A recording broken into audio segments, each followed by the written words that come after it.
First of all, I want to welcome everybody back for another Thursday night baseball chat. We got with us tonight our regular Scott Tedder and John Nye, and very fortunate to have with us tonight University of Cincinnati head coach and a former Ohio Wesleyan baseball player, Scott Googins. Scott, welcome. Thanks for joining us. Appreciate it, Coach. Appreciate you having me on here. It's awesome. Well, Scott, we like to kind of start off with our guests, kind of talking a little bit about yourself growing up, where you grew up, talk about your family a little bit, and how you got into baseball. Well, you know, I grew up in Granville, Ohio, and my dad worked at Denison University. He's an athletic trainer, so I was around athletics my whole life. You know, I played basketball and baseball and football and soccer and did all that stuff growing up. But I really gravitated towards baseball. I really liked baseball.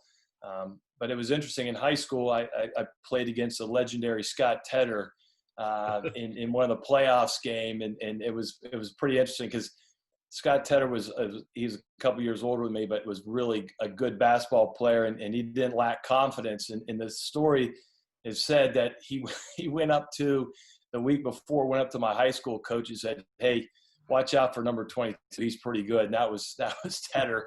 So, but I think I had to guard him. I was a sophomore and he was a senior. I think he probably put 30 up on me. But I went to Granville High School, and you know, when I graduated, got into baseball. You know, wanted to try to play baseball at the college level. My first year, I went to Ohio Dominican. You know, I liked it there.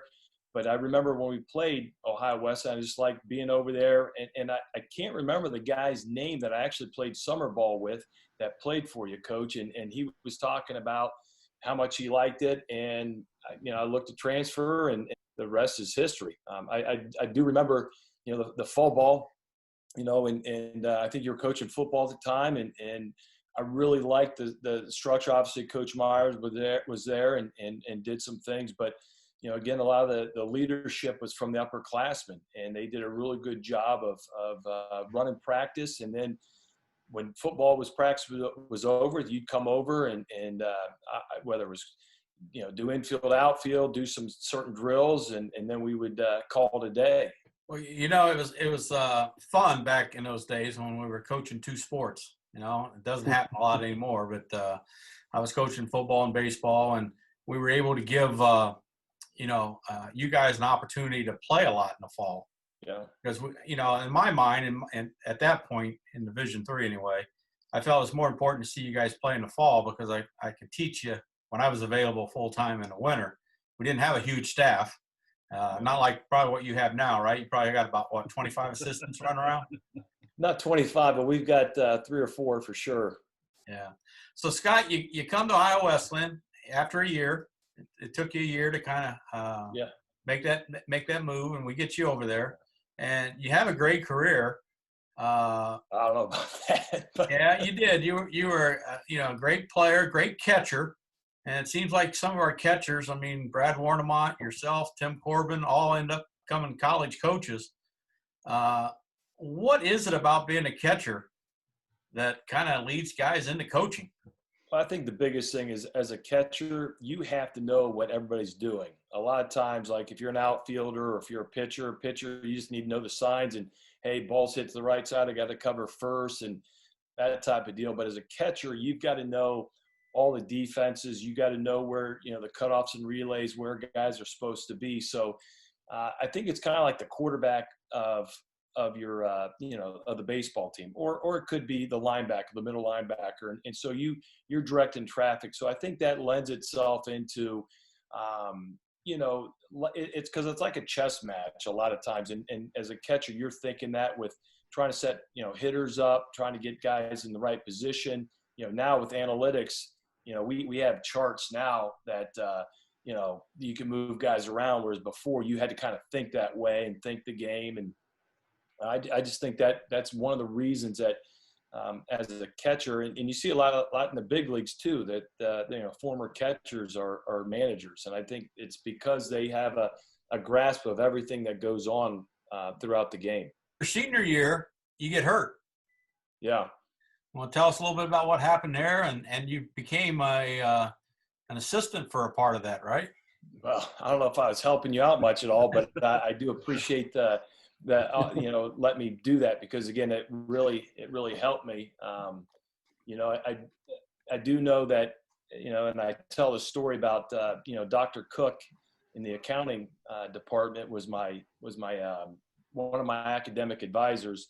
What are you doing? And I said, I want a business because I want to make money. And he looked at me and said, Scott, you've got no business being in business. And I kind of laughed, and we sat there and looked at my transcript, and he goes, what would you do if money wasn't an issue? And I said, baseball, obviously, would love to play baseball, coach baseball, maybe do something in the minor leagues with promotions. And, then the injury happened, and then it kind of we talked about it the year before with Dr. Cook. And then when it happened, you gave me the opportunity, my first opportunity to be a coach. And, man, I fell in love with it. I really did.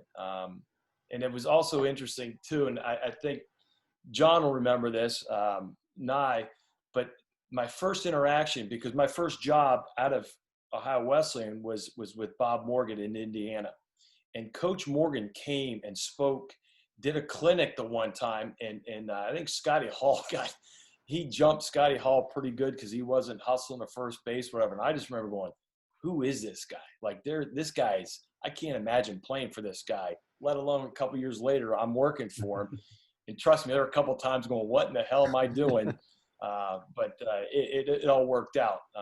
But no, you gave me the first break, and like I said, I wasn't sure at that point in time what I was going to do, and hurt my arm, and I don't want say things were falling apart, but you just didn't know what I was going to do. And you said, hey Googs, why don't you come up and help me? And it really was a godsend, to be honest with you.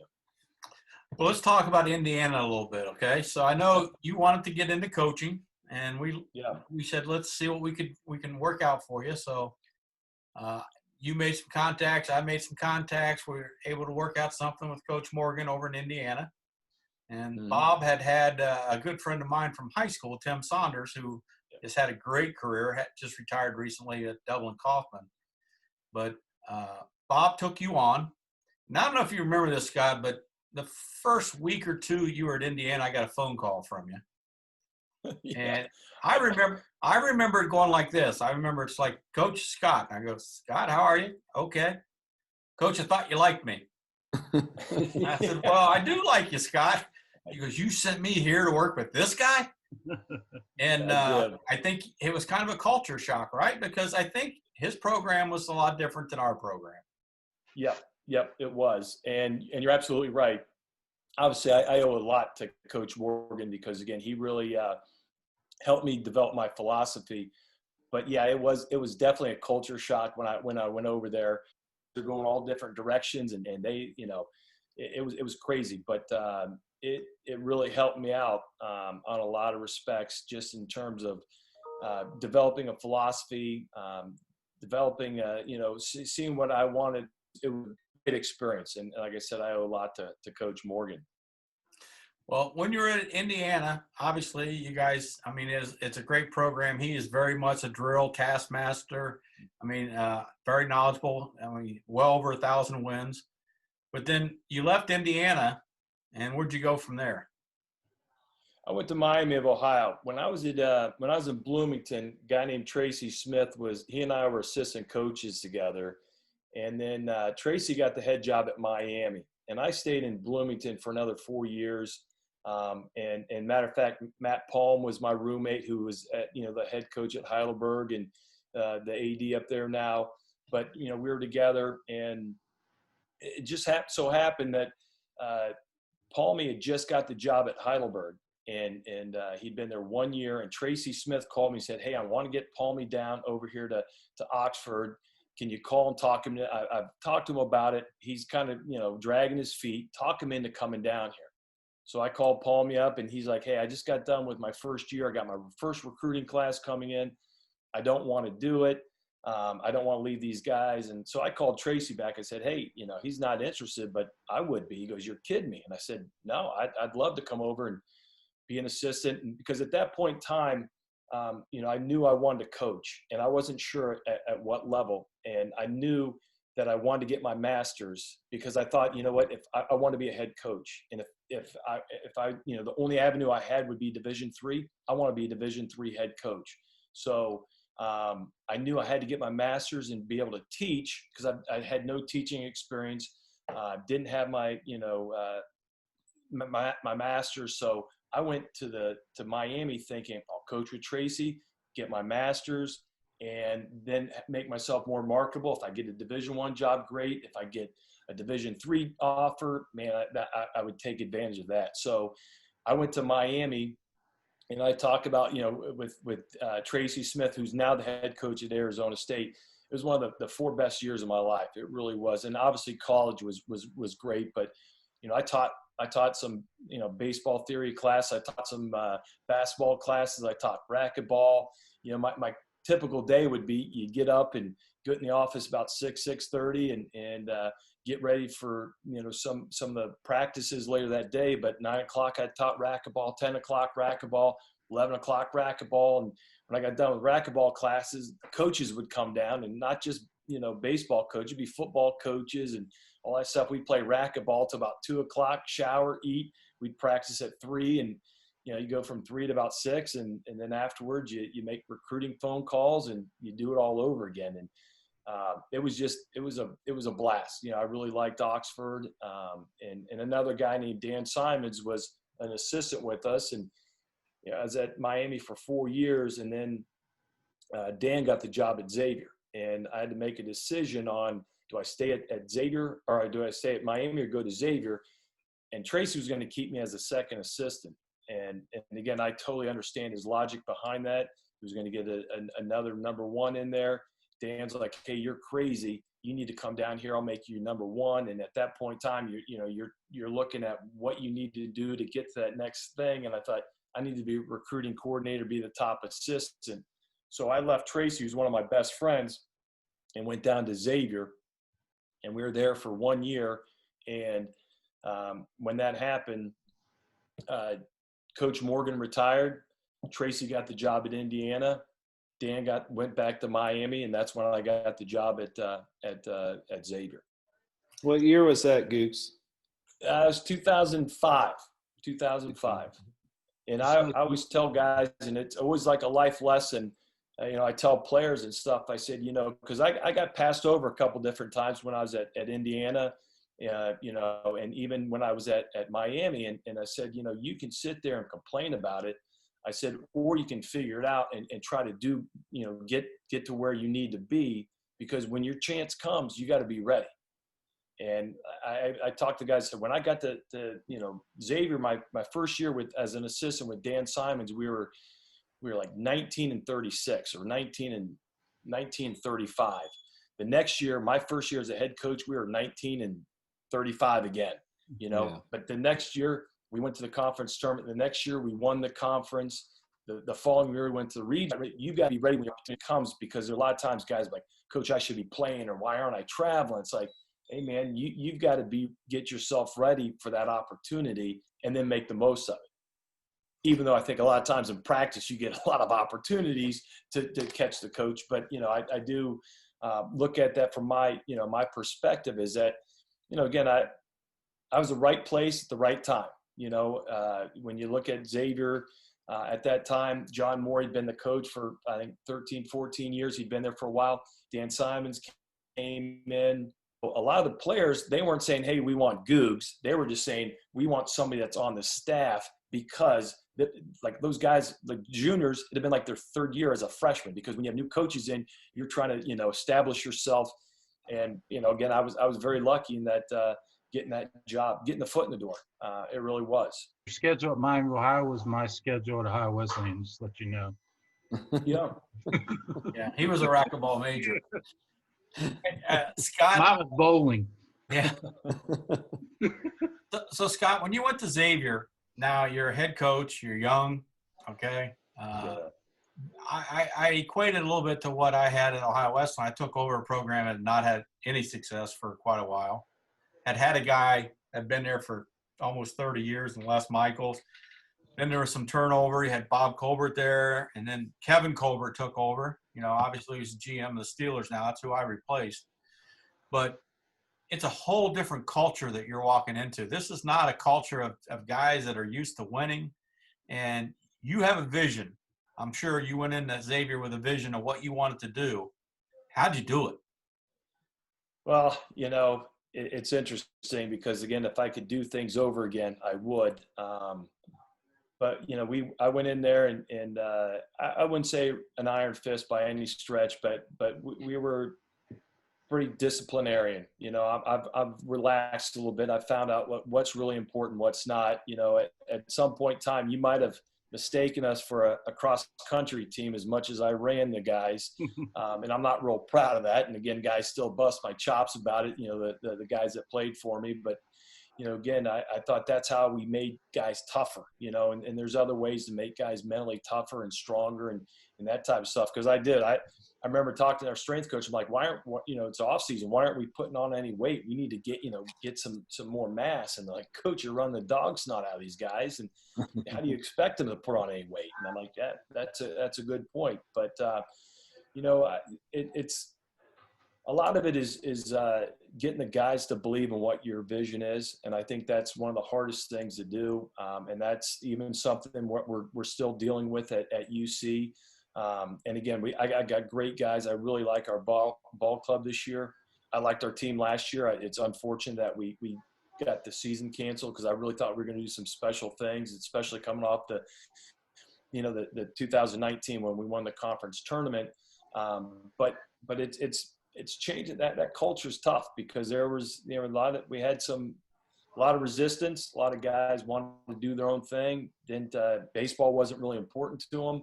It just, they're just guys that played baseball.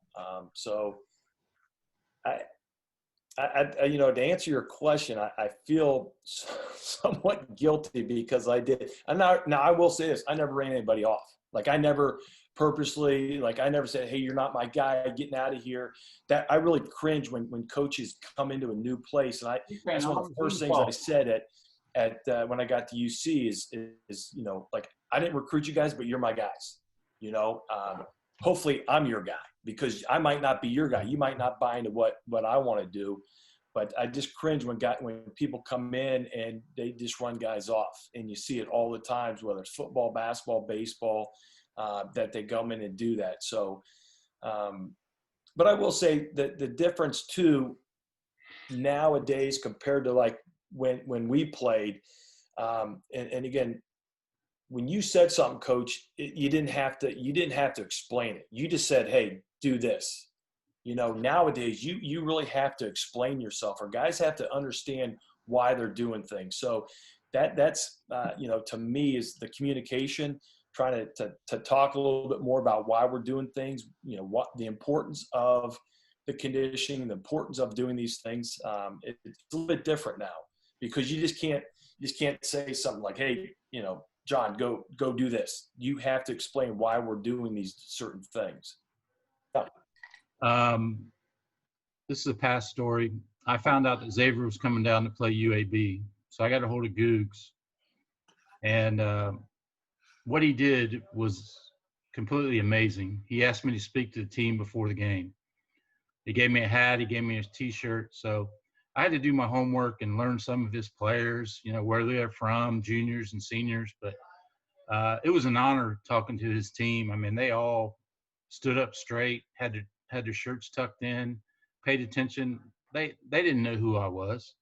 So I went and talked to them. I brought my daughter, Mary Catherine. She was with me just to experience, talking to college athletes. And I still talk about that when Googs let me talk to his team. And you talk about Ohio Wesleyan connections, and that was a connection right there that I'll cherish. And talking to the Xavier baseball team and just getting life lessons. Yeah, I play professional baseball. Yeah, of course I told him that, but to get there, tried to explain how it was to get there. And it was just a great experience talking to his team. And like I said, Googs, appreciate you letting me do that. You were awesome. You were awesome. I think we ended up winning that game. We lost the next one, but I like having guest speakers. There's some coaches that I've talked to, they don't like that because they don't know what the person's going to say, or if it's undercutting what they're trying to preach. I think it's good to get it. But I remember that, Scott, it was an awesome speech. And again, our guys loved it, and they still talk about that. They really do. You know, that time we were down there, that was a good time. Yeah, it was. Hey, Googs, I got a question for you. You've been Yeah. a lot of different places, obviously starting with Coach Ingles and Coach Morgan, the other coaches you talked about. How long did it take where you felt that this is my philosophy? Obviously, we all pick and choose bits and pieces. You have a little bit of all those guys in you, but at what point were you like, this is what Scott Googins believes? Well, I think I'm still getting into that, to be honest with you. I think I'm still evolving, but it's interesting you say that because just going back to what Coach was saying, you know, when I left Coach Morgan and when I was over to Indiana, you know, Tracy even though he coached with Coach Morgan, was a different style, and I'm sitting there barking and all that stuff because Coach loved barking at guys, and you know, Tracy's like, hey, whoa, you know, and so then I start toning it back. And then when I went to Xavier, you know, a lot of times, like, man, all of a sudden, because I was with Coach Morgan for 8 years, man, I'm barking all the time. And it's like, all of a sudden, it's like, hey, this isn't who I am, you know? And so it's really about midway through that first year, because the other part that's really interesting as an assistant, it is so easy to give suggestions. I mean, and my assistants do it all the time. But when you have to make that decision and then you have the consequences of that decision, it totally changes, you know? And so, you know, it really is, because the other big part is, and there's a great quote that really kind of changed me, my way of thinking when I coach. It's like, it's better to raise strong children than to repair broken men. And again, like that type. Now, trust me, I get into our guys sometimes, but I never go below the belt, and they understand where I'm coming from, because I want the best for them. You know, that was the other big turning point for me, probably 2008. You know, I won the Coach of the Year. And again, you know, as a head coach, you know, I get the job at Xavier. You feel like, and again, you can equate it, you feel like you have to win the Coach of the Year to justify that you're a good coach. And so I get this award, and it was like the most hollow thing I'd ever. When I got it, I didn't feel any different. I didn't feel justified. I felt probably worse, and I don't know why. And that's where it's like, at that point in time, the other great quote I love is you help enough other people get what they want, you'll get what you want. And so now I try to, you know, that whole servant, you know, that servant attitude. I don't know if I'm a servant attitude, but I'm trying to help. Like, I'm trying to get these guys to where they want to go. And they want to play pro ball. They want to get their degree. They want to win championships. If they do that, I'm doing that too. I'm getting what I want. Like, again, and I'm getting them to and I hate saying buy-in because I'm not selling anything, but I you know, I want them to believe in the vision that I do. So it's a kind of give and take. And I always tell our guys too, it's our program. It's, you know, it's our program, because, you know, when I left Xavier, you know what? They still have a program there, and they got Billy O'Connor. He's a really good coach, and they're going to do great things. You see, they could fire me or I could retire. They're still going to have a program. So it's got to be our program. And to me, that's being a part of something special, feeling that you are a part of it and not just being ordered around, is probably the biggest thing that I've changed the outlook. And again, we're not having cookies and milk at practice now. I mean, it's not like, and we're not doing kumbaya, but there's an element of respect with them that they feel that, you know, because I think the biggest thing is with anybody, you want respect. Like, obviously you want to win, but you feel like winning is going to give you respect. Well, you want to be respected. Same thing as you come off and you lose a 2-1 ball game. You want that other coach to be like, man, you battled your tail off. You were a good pitcher. Like, obviously you want to win, but you also want that, you know, hey man, that kid, you're a good player. Yeah. You're at Xavier, Scott, and you're developing this culture. You're developing this program. You get to your first NCAA. first regional coach, to be honest, it was in 2009, and we went to Rice. And I was, not that I'm not an idiot anyways, but I was so puckered. It was unbelievable. You know, Wayne Graham was there and all, and I didn't enjoy it. Right. And it's kind of special in a way. I mean, obviously your first one's always special, but then you get a matchup that's kind of unique, and you actually get it twice, right? Your first game is against one of the top teams in the country down in Nashville. Yeah. So the second time I said, hey, we're going to enjoy this. And then we end up going down to Nashville. But 2014, so, you know, I go there and I'm like, I'm going to enjoy myself. Like, this is awesome. We just won the Big East tournament. I'm really going to enjoy myself. So the first night, you know, you take you have an hour of practice, and then you come back and you have a head coach's meeting, and you go and you know, everybody's there, and you have your baseball ops guy, you got all these, you know, umpires, and it's really kind of uptight. So I get up there and I said, I hold on one second. So I get there and I'm just going to be me. So I said, hey, can I get a picture? And we just got done with practice. And this is, I hope they can see this. This is a picture. You got Jack Leggett, Tim Corbin, and George Horton, who was at Oregon. I mean, all those guys are Hall of Famers. Like, and who's that guy wearing the Xavier stuff, you know? And, you know, it was one of those, like, it was surreal. And they all of them were like, man, we've never done this before. I'm like, I want a picture, you know? And matter of fact, a former player got that picture and blew it up for me. But it was awesome.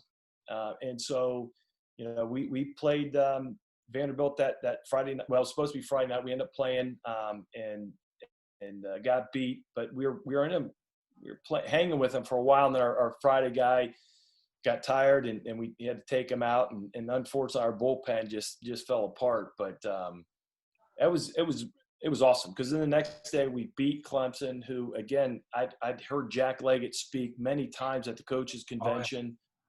You know, and he's just a fiery guy. And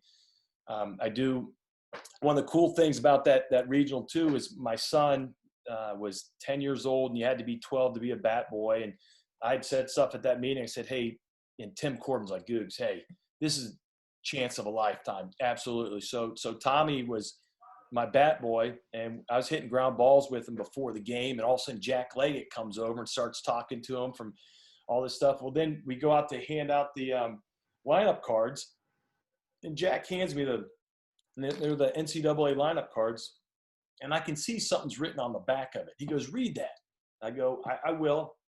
And I go back to the dugout, flip it over, and he's like, to Tommy, come to Clemson in 2000, whatever. You got a full ride. It was really cool. We got it framed someplace, you know, in the house, but it was just really neat. You know, and then to beat him was pretty special. Not that, you know, you want to beat him, but we wanted to beat him. Did Tim know you were a Ohio Wesleyan grad? Yeah.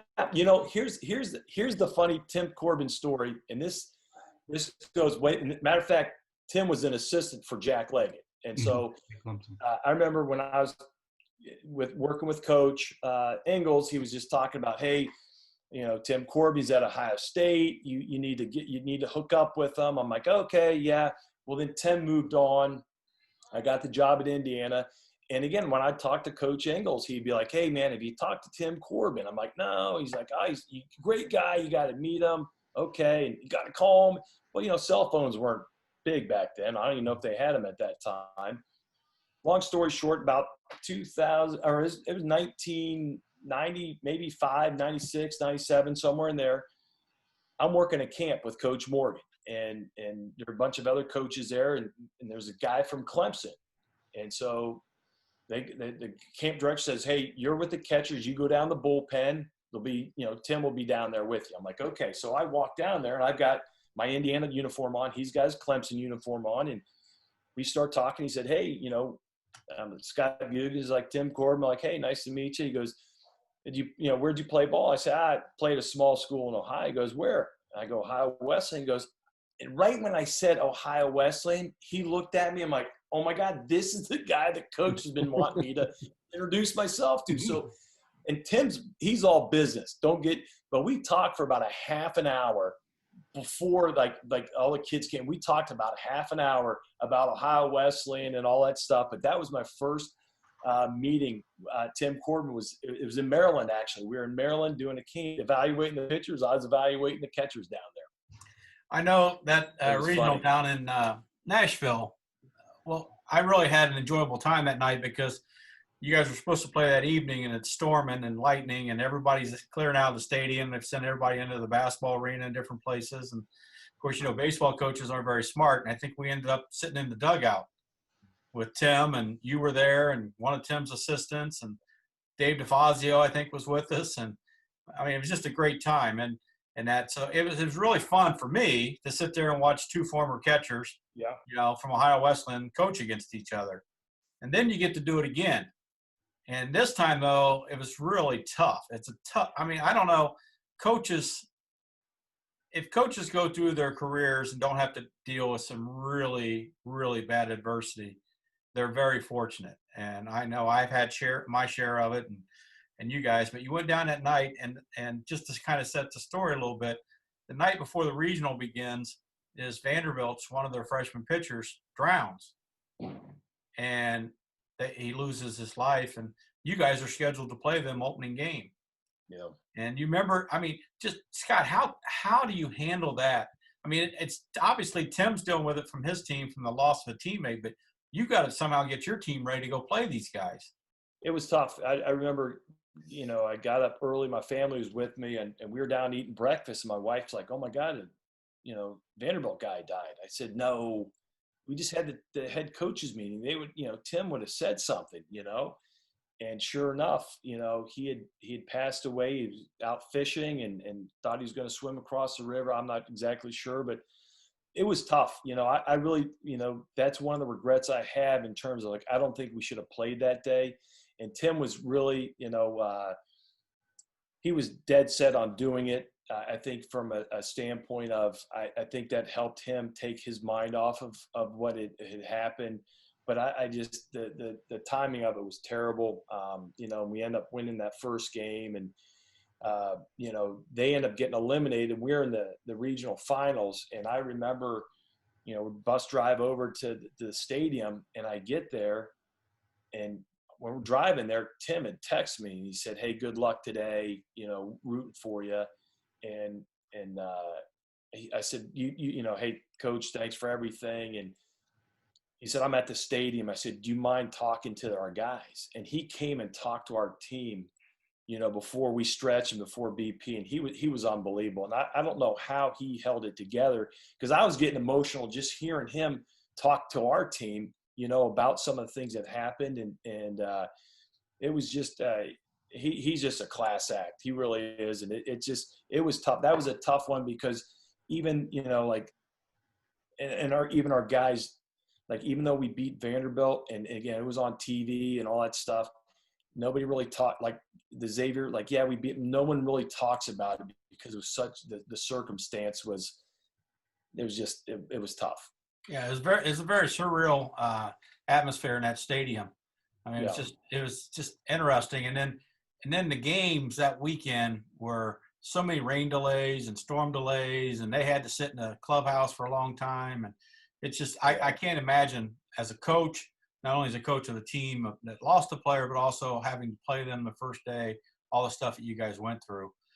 Anyway, Scott, so after that, you now have had a great success at Xavier. You guys are NCAA teams. Are you thinking about looking around, or were you looking actively, or what? I'm not, I'm really of that mindset of be where your feet are. When I was at Indiana, I was never looking. It just so happened that Tracy Smith, called me about Palmy. When I was at Miami, I was going to be there with Tracy. Matter of fact, things didn't happen the way. If I'd have stayed with Tracy, I might be at Arizona State right now, still being an assistant. Who knows? But and then when I was at Xavier, I was set to stay there. I really, my wife is a professor there. It's crazy. I was going to stay at Xavier. It was a unique opportunity. And I will say this, though, when I was at Xavier, I said, I will never leave unless I feel like I outgrow it. And I don't think that I felt that way until the opportunity came with the UC, and now looking at it, it's a bigger platform. Obviously, it's still Division I, but it's just different. And so I'm really glad that I made that move. And now my mindset is I'm not going to say, hey, I'm going to retire at UC. I could very well. I'm very happy here. Like I said, everything's great, but I'm not looking, Coach. But again, I'm not saying, hey, there's no way I'm leaving here. But I do love, like I love Cincinnati. I love the the universities. Really, it's an exciting time to be at the university because what football's doing with Luke Fickell, and hopefully he sticks around. Our basketball does well. The campus is really, even from the time that I've been at Xavier, the campus has gotten better at UC. Like when I first got to Xavier, I remember coming on campus like, oh God, how can you go to school here? Now you walk around like, this place is really nice, because they put a lot of money in facilities, which again, I think you have to this day and age, because the students are looking at like what differentiates you from other schools, and they look at facilities. And I mean, here's another one. I go back to Delaware. I go back to Ohio Wesleyan. Well, when you gave me that tour, Coach, of the facilities at Ohio Wesleyan, I can't believe how nice they are there, and campus is beautiful. I mean, not that it wasn't good when we were there, but it's totally different now. I mean, it's really nice. So I like being here. I like the challenge. We're not, and the other part too is I think, you like building stuff. We're not even close to scratching the surface where we want to be at the University of Cincinnati baseball wise. We did, you have, I don't know, you have a 5-year plan. Well, had my second year. And again, I was pretty lucky on that. I'm not going to say I wish that didn't happen, but things happen a little bit sooner than I thought. But I think we have some momentum. Our guys work hard. We have our saying is, because I think the big thing too about athletics, I think you learn a lot of life lessons, and sometimes it's by accident. And I try to be a little bit more intentional about it. And our big saying is, we are UC, and it's an acronym, and the we part is our foundation. It's our work habits and our effort, and should never be questioned. And the kind of the heart of it is our attitude, respect, and enthusiasm. And then the U is what your brand is. And, again, you're the hard worker, you're the party guy, you're the, what guy are you? And then the C is, for character. And so we try to talk about those things all the time with our guys, and just keep building, because again, that's what you want to do, is build something special. And because I think it's good to be a part of something special. And I would say that's like my experience with Ohio Wesleyan. We had something special there. Those years, it was special. Those guys, it was fun. And we, you look at, it's funny because we had some battles with Worcester, and we cleared the benches with Worcester, and hell, I got some good Worcester friends now. And Coach Petterini, man, I thought that guy was Darth Vader and Coach P's awesome. It's funny how when you get out of it, but when you're in the middle of it, man, there were some dog fights, and actually we did have some fights, and it's just, it's interesting. Well, your coaching career has been incredible. You're doing a great job. You're building great programs, not only once, but now you're doing it a second time. What about your family? Tell us a little bit about your family. Well, my wife, I met when we were at Indiana. She's a former volleyball player. She coached volleyball at Indiana, but we didn't date when she was there. We got married when I was in Miami. We had our first daughter. Ellie's a senior this year in high school. She goes to Fenwick. She plays volleyball. She was a captain of her team. They lost in the regional. She does not want to play in college. I thought maybe, she'd want to. She's kind of bubble Division I. I didn't know if she wanted to play or not, but she doesn't. She's looking at schools right now. She's narrowed it down to between Xavier, UC, and Butler. So those are the schools that she's looking at. I've got a son who's a sophomore. It goes to St. X High School here in Cincinnati, and he plays basketball and baseball. And then I've got a fourth grader who I'm not sure what the hell he's doing. I mean, he's wearing me out. he doesn't have school tomorrow and he doesn't have school next week. You know, this COVID stuff is it's testing me. Like all of them are in school except for my daughter. They, just this past week they started doing virtual, but it's good. It keeps me busy. You know, this past summer was kind of a blessing, not a blessing. It was good because my son really started playing travel baseball, 15U travel baseball, and I was able to take him I went to every tournament. I saw every game. You know, we were able to go there all the time. So I don't want to say it's a blessing, but it was a great opportunity for me to spend time with him and watch him, because I don't get to see him I don't get to watch him a lot because of our season. And then we're recruiting so much in the summer. So it was good to be with him, and he's kind of taken serious to baseball. I mean, he likes basketball and some of those things, but he really likes baseball too. As a head coach, you know, and being involved in college sports, especially you mentioned, you know, COVID stuff that's going on and everything. I mean, what advice would you give to the Ohio Wesleyan baseball alums about how they might be able to help Tyler's program now in ways that they need it? I mean, you know what college programs are going through. How can the baseball alums out there help his program be successful and have an opportunity to compete? Well, I think the biggest thing is again, obviously the easy part is donating money. We're donating stuff to the program, and I talk to alums all the time, and I was telling you, I mean, I need to do more for Ohio Wesleyan too, because again, very fortunate, and it really gave me the foundation for where I am today.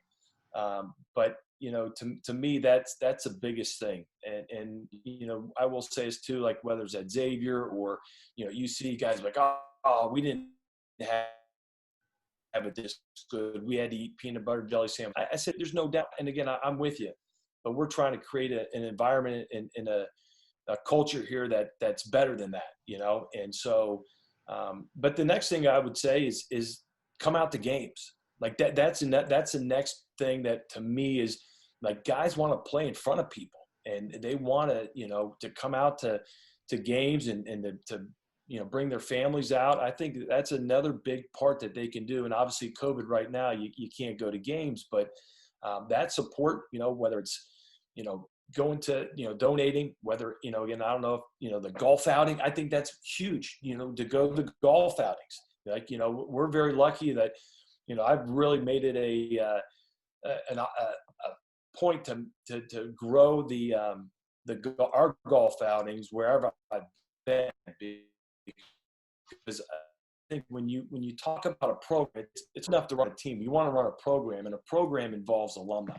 And sometimes, you know, coaches, for whatever reason, they burn a bridge between the alumni and you know, themselves. And I really try to grow that. And I think, you know, the more people can come out to the golf outing, the better. You know, to come out to games, to donate to the program. I think those are really huge. And sometimes it might be like, you know what, I don't feel comfortable donating money. Hey, Tyler, what do you need? Oh, you need a new L screen or something like that. You know, I don't know. Like, I've had guys get creative and you know, when I was, you know, they donated the turtle, you know, and the class of, you know, 92 donated the turtle. And it's like, okay, great. You know, whatever it is. But I do think that is big to keep this thing growing. The best thing, Googs, for us for this whole thing, I mean, it's allowed you and I to reconnect. I mean, totally. last time I saw you was when you were at Miami, and a few of us came to the Miami BG football game. Yep. So I don't know how many years ago that was. I mean, talking to Scott on a weekly effort now, and eventually when the world is healthy again, we'd love to just get us all together. Totally. If it's at a game or whatever, because, you know, life's way too short. We need to see each other. Yeah. So if anything comes of this, hopefully, number one, we help Tyler and the program. Yeah. And number two, we just keep these bonds and relationships that we've had for so long, that life gets in the way. We can actually, you know, hug each other, shake hands, and tell old stories. So. Hey, Scott, I know Coach isn't going to ask it, but going back to Ohio Wesleyan under him, what lessons and what did he mean to your coaching career being under Coach Ingles? Well, I really feel like you coach how you were coached. And I go back, so when I went through, Indiana, all that stuff, and I came out and I started being somebody I wasn't, I took from Coach Ingles that he let us be who we were.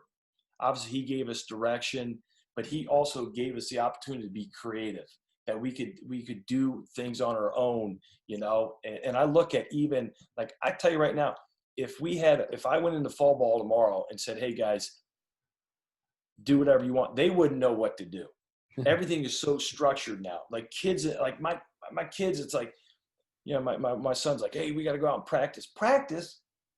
We got to go play. Like you don't need to be practicing right now. You need to go play. But that was one thing that to me is when you really can grow is when you're in an environment where you're not being judged all the time. Yeah, you're being corrected, but it wasn't like overbearing every time you took a swing, every time you throw, and so that's, even now, I try not to overcoach, and to me, that you've got to know, and I thought Coach Ingles did a really good job of being able to interject when he needed to and let you figure out stuff on your own too.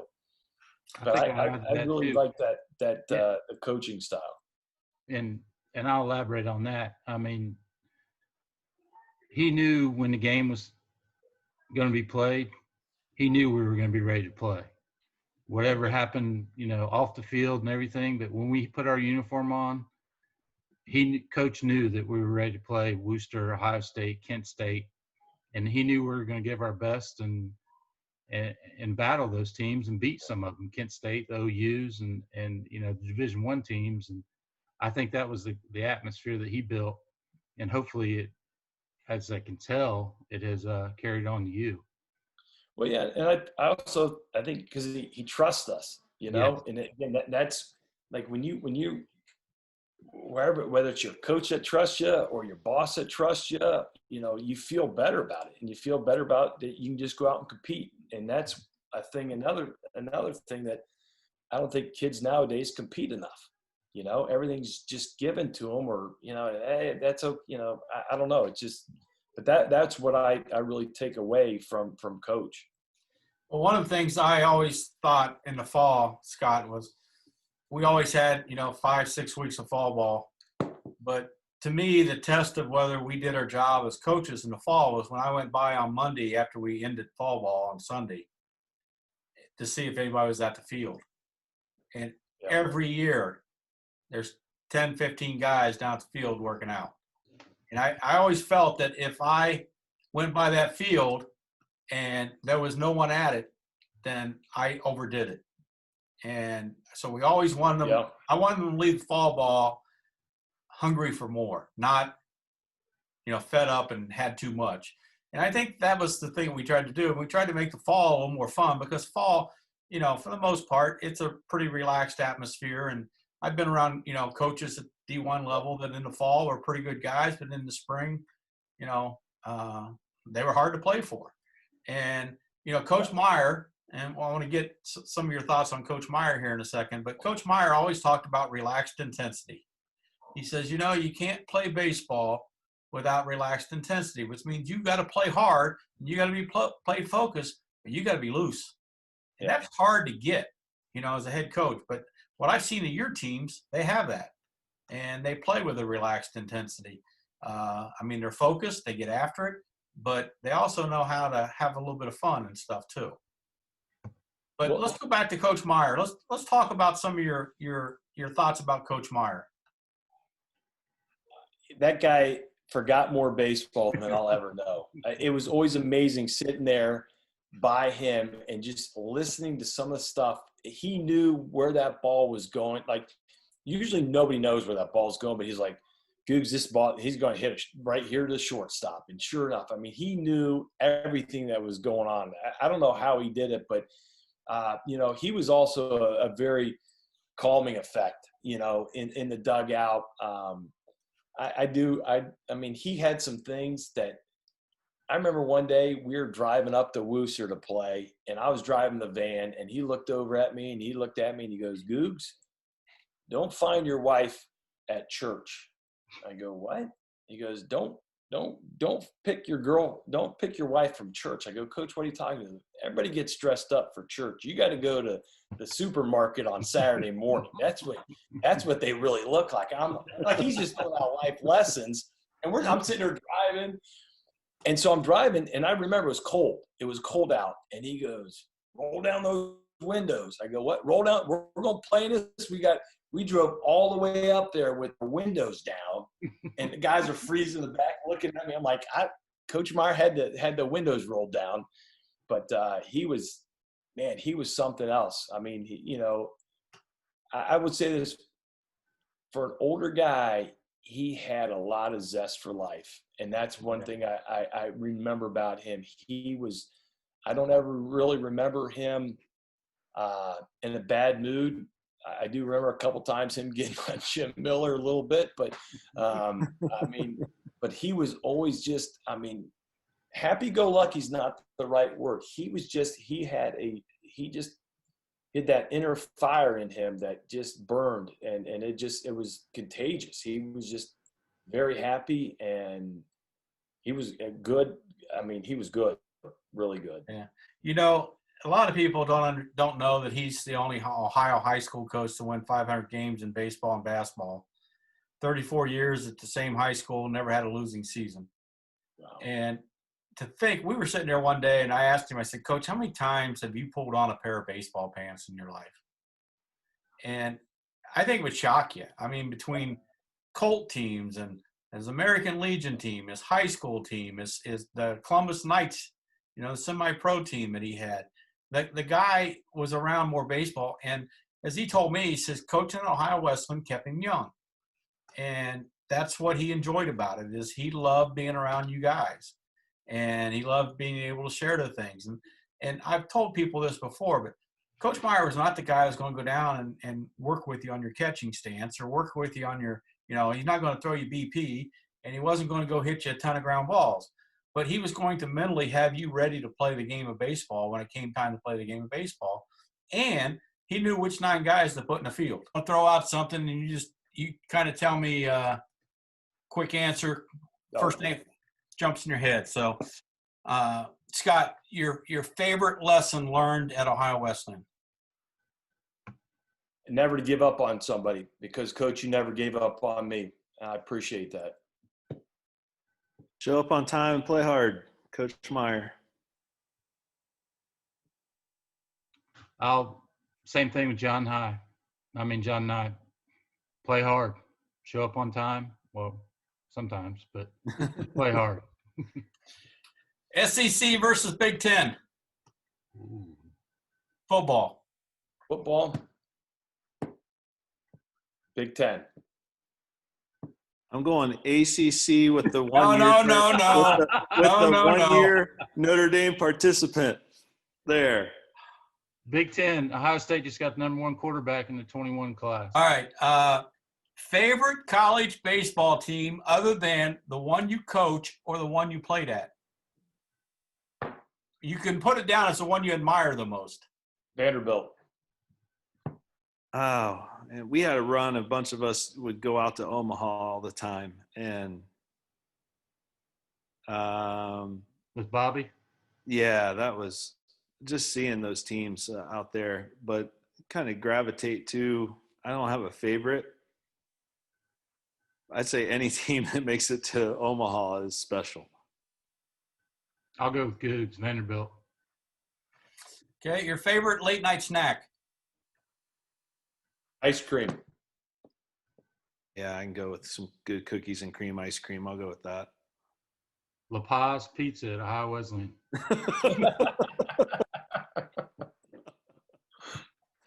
Okay, what job would you have today if you weren't doing the one you're doing now? Well, I don't know.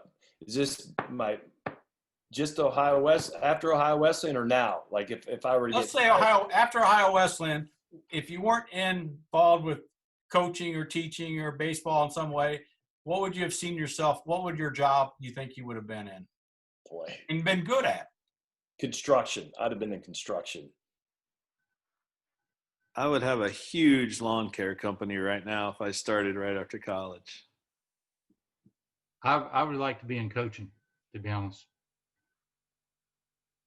Okay. Well, guys, Scott, you want to wrap us up here?